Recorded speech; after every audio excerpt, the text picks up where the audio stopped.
Kyali ku Robs Media UG era tukyali ku nsonga eyo munnamawulire waffe Sulaiman Ssebugwawo.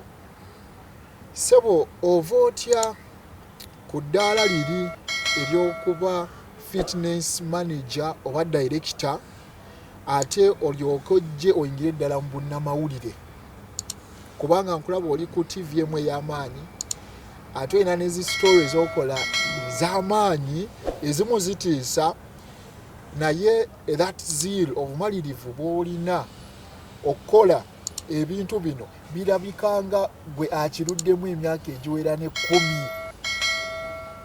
Amawulire nga amawulire like general news ngatandika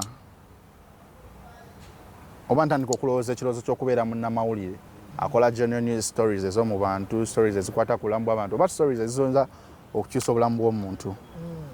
There is a day twalina obuzibu ewaka bwatandika eyo mu 2007 nga waliwo omukyala agala okubba ettaka muzeeri yagulira abaana kwe yazimba n'ennyumba ffe kwe tuyinza okubeera.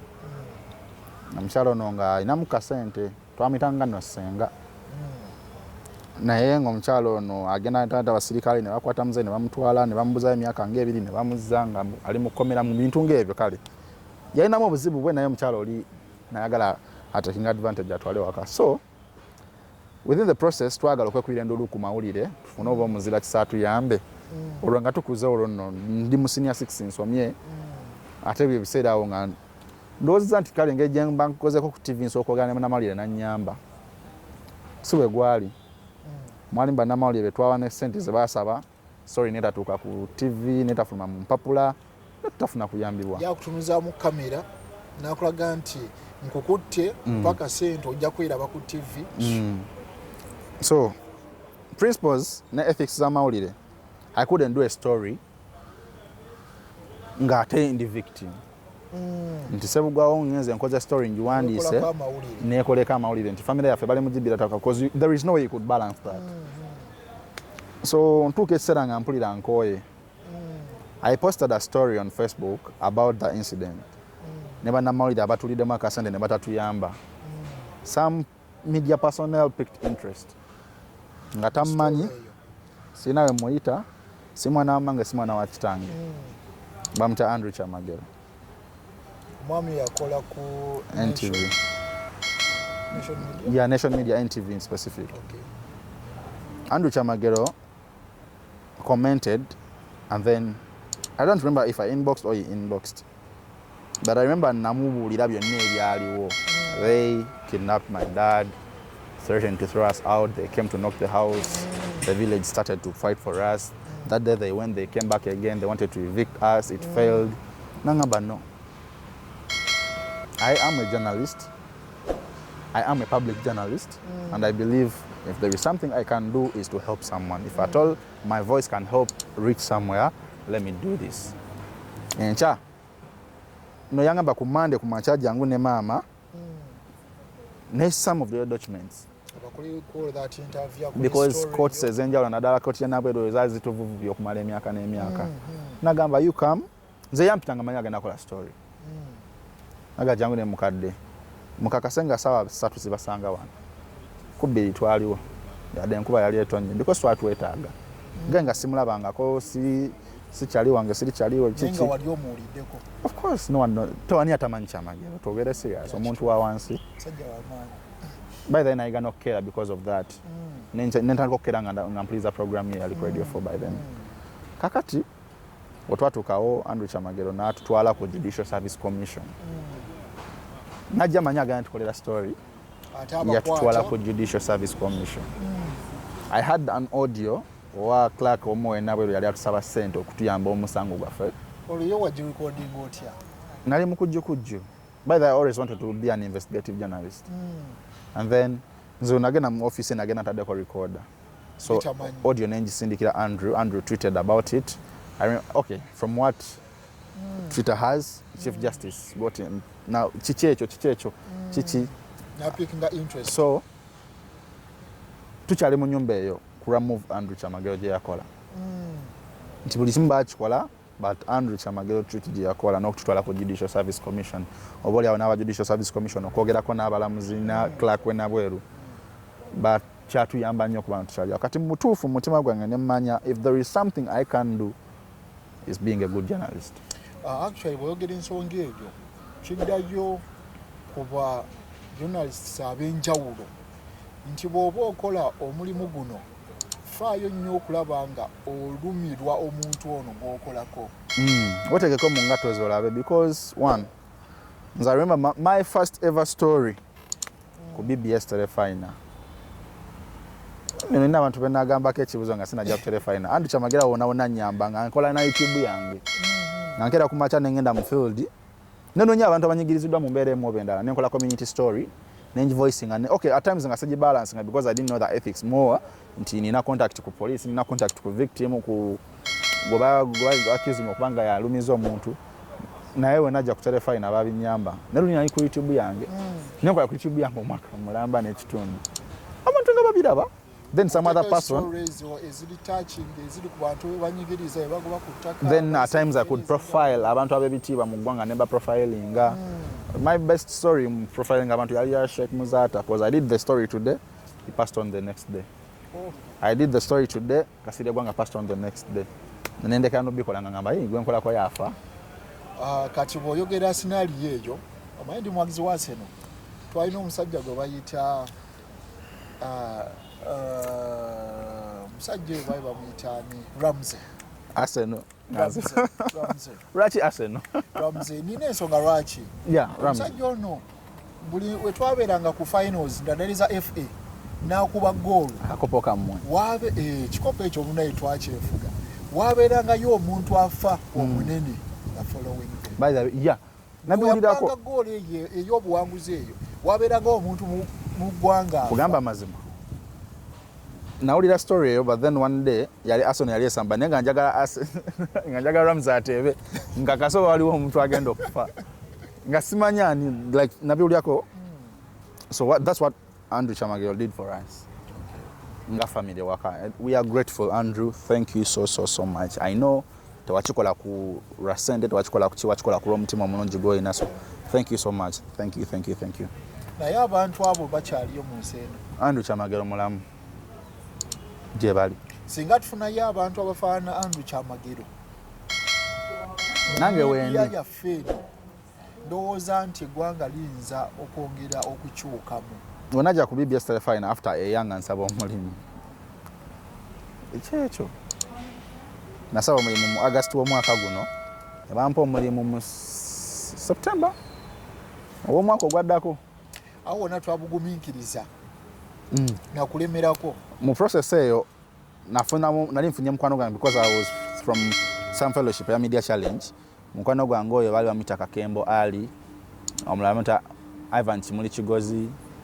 Abasi Mpindi wa media challenge, Simon Peter Senyondo, ne Antonio Kisembo. Nga mikwano jange, I had Martin of course, Martin Mugambi. But then nawe natuka nga mpulira amawulire ngakoye, nsabye omulimu nkoye. TV zilizo nazo naloza neze nakolerako ezikola amawulire nzize bambuza ani yakugambye ojje, ani oli mwana wani bichi. But remember my interest and then I could tell a story best in Uganda. So this time round I go to Andrew Kyamagero, I go to Ivan Kimuli Kigozi. I told him, Andrew, nagenda wa Ali Kakembo kumacha. Nga Ali. Nsabye omulimu bambuzo oli mwana wani ani akutumye ani yagambe ntitwalanze. Pozi obeera wa nkoye. To hell with journalism, to hell with TV. Nzizeyo bankozesa eri ku mafuta. Nga Ssebugwawo nti linda ko genda. Olweno eyo nayo wali wakola yoko. MCI eri ku mafuta nga ngenda netutunda mafuta bichi kati nganze ndooza njja kola ku mafuta ndaba mbadde nsobola okubeerawo nempangisa nensasula n'endya bichi so pakati bye nasoma byensabe baganyi bambuza ni akutumye nekinnuma kya frustrating kubanga nali nsabye omulimu oba okumala omwaka nga gumu n'ekitundu oba esatu oba ebiri kati that day when mugamba Ali angamba linda ko twali auditorium ya media challenge awe Kabalagala nanga walinda ko we yagende mmanjo eri yagamba Ivan Kimuli namugamba muvuko oyo okay for them they saw a talent in me from the stories I did even in the fellowship ngabagamba nsolo chikola kati namugamba omuvubuka ono naŋŋambye amawulire eyajja aliko obumansuka Ssebugwawo kyangu wano omusajja wakitiibwa ate mukakamu nanga Ssebugwawo nti kiki ekikulowoozesa nti tojja kukola mawulire nga nsabye omulimu nkooye obuvunaanyizibwa nnina buli omu amubuuza kino nakino nedda sabako ku BBS awo tebalina tabbu oba nga olina obusobozi ki kyebanakusaba oba obirina bye beetaaga mu mukozi nagamba ate ninayo gwe mmanyiiko naye sisalawo ate sijasobola okubulya kye beetaaga eri n'osaba omulimu nkubuulire nankeera ku makya mpandiika ekipapula nzijja wano nga bambuulira yali akulya newsroom mukulu Peter Muwesi nga mubuulira nga ntunuulira kale ngamba kambi tunulemu uko tujja kulaba naye tetulinawo space yambulirawo amazima tetulinawo space but in case we get a space nga ofittingawo we shall see. Actually kati nga bwogambye bwotyo gyendi essaawa zino gye nkolera bwe nali mu internship nafuna omukisa nti bwe nasigalawo internship ewedde nennemerako nensaba extension ne bagimpa naye nga nze nina kyembala waliwo munnamawulire omu we bayita mwana wa taata Frederick Lugonvu yalituuzaamu nga tuli mu internship n'atugamba nti w'okoledde internship singa tofuna mukisa kusigalawo teri agenda kuwa mulimu akutegeera okusinga wano w'okoledde internship tebagenda kukulaga nti waliwo opportunity y'omulimu naye bw'onaakola obulungi bujja kwesanga ng'ofunye omulimu akati nno wayitawo ebbanga mukulu Peter oluusi nga mukubirako akasimu ne namutawaanya n'omubuuzaako sirina we muyita tamanyi naye nga omanyi okera okubira omuntu esimu kumakya saawa 12 oba kitundu awo emu tamanyi mbadde nkubuuzaako naye nga oyagala akulowoozeeko mbadde nkubuuzaako akitegeera ng'omuntu aga tewali biri bikyeyo so yansigaza ku tabs ng'asobola okukuba esimu nakugamba nti nkolerayo akantu we kati okansindikire nokola PTC nogimusindikira nkolerayo akantu we kati okansindikire nenkakola nkolerayo we kati nokansindikira nokamuwa. I remember I had to travel from Kampala to Gulu nenge ekintu te Gulu kola PTC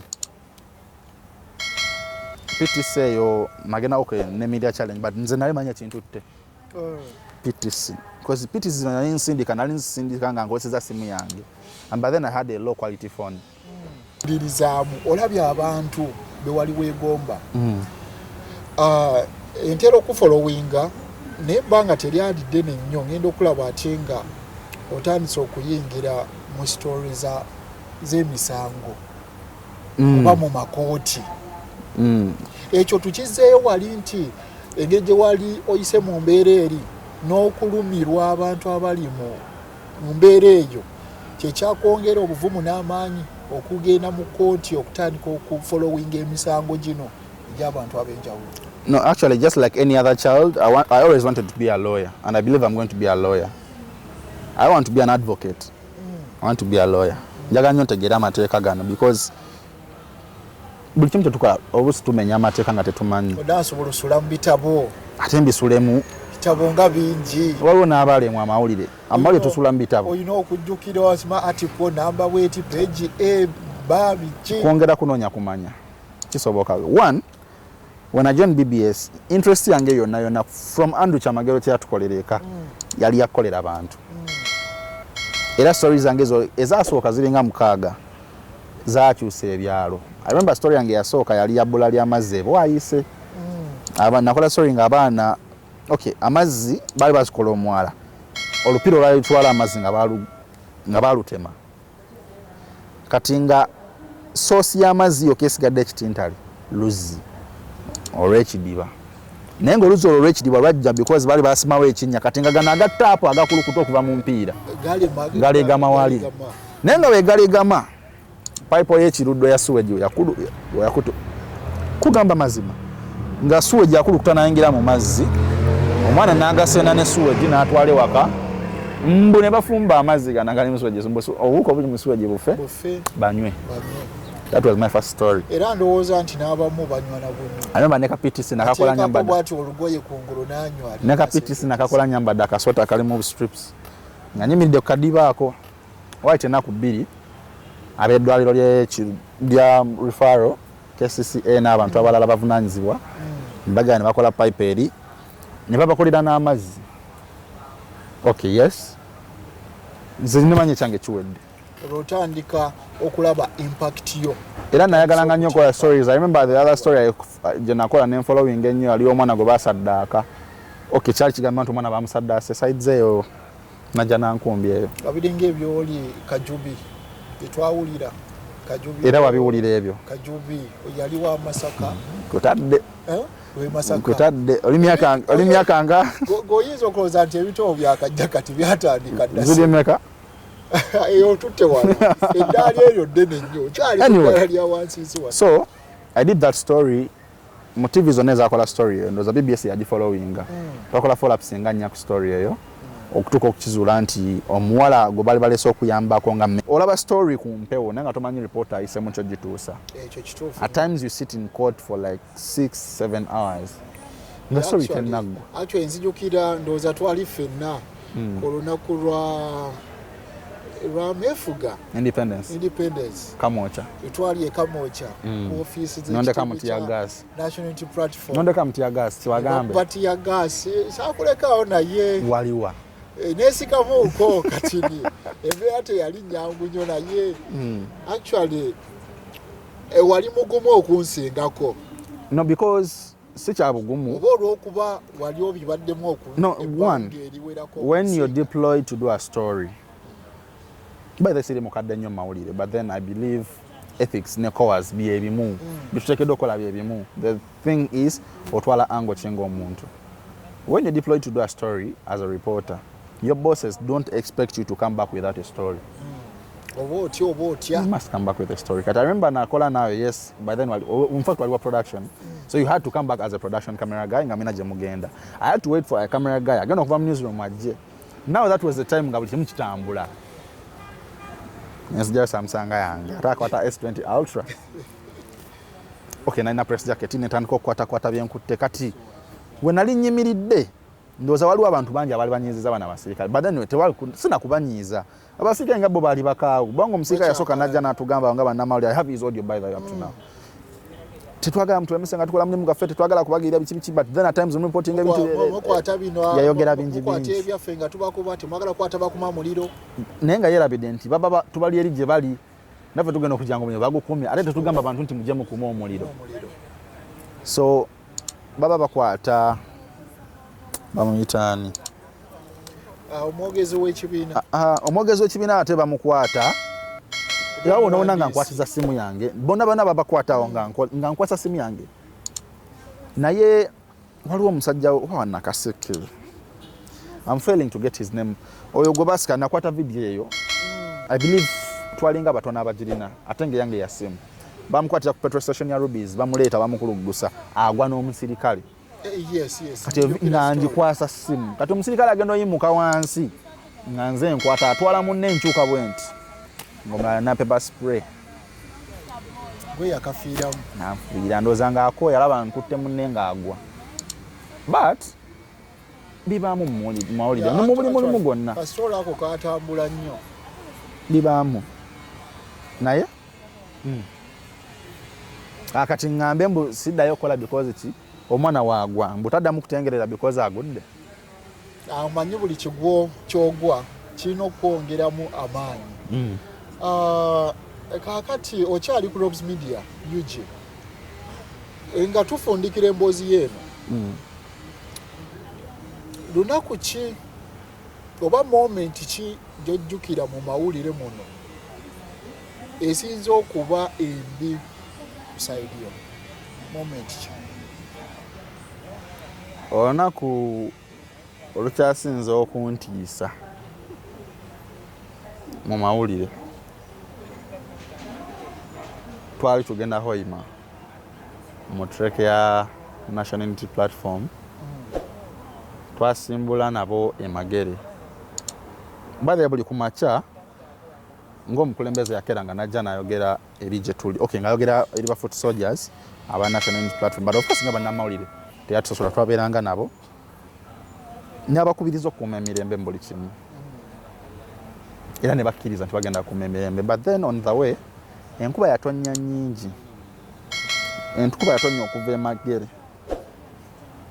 ndowooza yalekera okutukuba nga tuyingira Kakumiro almost Hoima ng'enkuba etonnya. Naye ku kkuba wonna we twayitanga nga namungi w'omuntu akutte nga tutya ne kamera zaffe okwonooneka era nga tukwasawo simu zaffe okwata kamera n'okwata essimu because okuleta ekyuma kiri eri gadget ate eriko live unit biki gana gyonoona. Jjukira mulimu fuluma yingira tuli mu drone tetulimu fekka. Now tuba tuyingira Hoima, waliwo kikyererezi kiwanvu, waliwo patrol emu ya poliisi yajja ng'etomera abantu bano abayimiridde n'abamu abagomberera then ne bano abamu abali ku kkubo ng'ejje ewaguza kati nali nkuta essimu yange nga ngikwatisa omusajja n'alinnya akabaati naye nga nyimiridde ku drone eno emabega nekuta omukono gumu eno nkwata essimu kati omusajja n'alinnya ng'alaga ajja wano wendi oba kuntomera. Kati nasooka n'ensirika nenkola buli kyenkola essimu yo ng'okya recording nga mukutte. Maybe he thought I was live n'andeka n'atantomera. Otwatambula okutuuka gye twatuuka nekidda moment egyo neŋŋamba nkutte essimu nkwata yes nyambadde press jacket ya BBS nono omusajja singa yantomedde singa yantomedde kyekyandibaddewo Katonda yazza ebibi. So nekimpa ekyokuyiga tukola omulimu gwaffe but then at times waliwo abanyigiramu naye nekirala nti sikyekisemba maybe tukoleko ekisaanidde.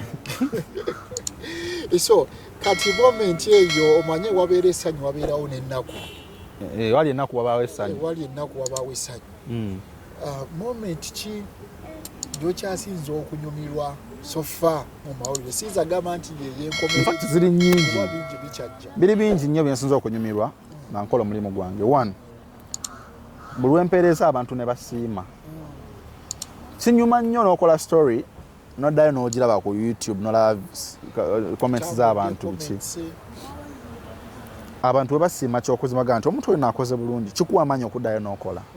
Ekirala, when I do a community story or a story ngerimu omuntu abadde anyigirizibwa n'akeera ku makya n'ayambibwa nze kimmala mba nkoze ogwange era mpulira bulungi nnyo era kinsanyusa n'enkya nfuna amaanyi agaga nti kangende nkoleka. Then mu kkooti eyo gye tuli olina story gy'okola nga mbutuufu okiraba nti omuntu oli ayinza obba talina musango gwe nga nawe okirabye kati ekirala kimpa essanyu omulamuzi n'asalawo nga mwena mbadde musuubira ekyowulira nogamba kuba kikuwa amaanyi noga nti ekitegeeza omusango ngugoberedde bulungi one bakama bange bujo kyembawa kyekyo n'abantu kyembawa kyekyo ate n'omulamuzi asazeewo bw'atyo. So bulijjo ebitandika biggwa byokya ndowooza nti oyina kyofunyeemu mu story ya Munnamawulire ono kimu kyokka kyekugamba like, comment and subscribe. Ssebo nga tumaliriza wayinza obwayo abantu bangi abeegomba nabo okufuuka bannamawulire ate nga baagala okulumirirwa omuntu ono owa wansi nga bwe tumuyita omuntu ono owa wansi. So bubaka ki bw'oyinza okubawa? First of all, you're never wrong to do the right thing. I repeat, you are never wrong to do the right thing. It is okay to do mistakes. You should learn to take feedback at heart in a good way. Be patient, be humble. If you have to speak, make sure you're loud. Make sure you don't shout. Make sure you're loud. Ekirala, bw'oyingiriranga ekintu kyonna ekikolebwa abantu abangi, tomera biwawaatiro. Kubanga akantu kaba katinya akabisala n'otaddamu kulabika. Nze mukama wange yaŋŋambako nga nakajoyininga mbali n'aŋŋamba nti banayafuza abo bakozesa ensobi. Indeed bakozesa ensobi. So be you. Don't be a copycat. You're never wrong to do the right thing. No matter what, be you. Okay, Ssebugwawo fella.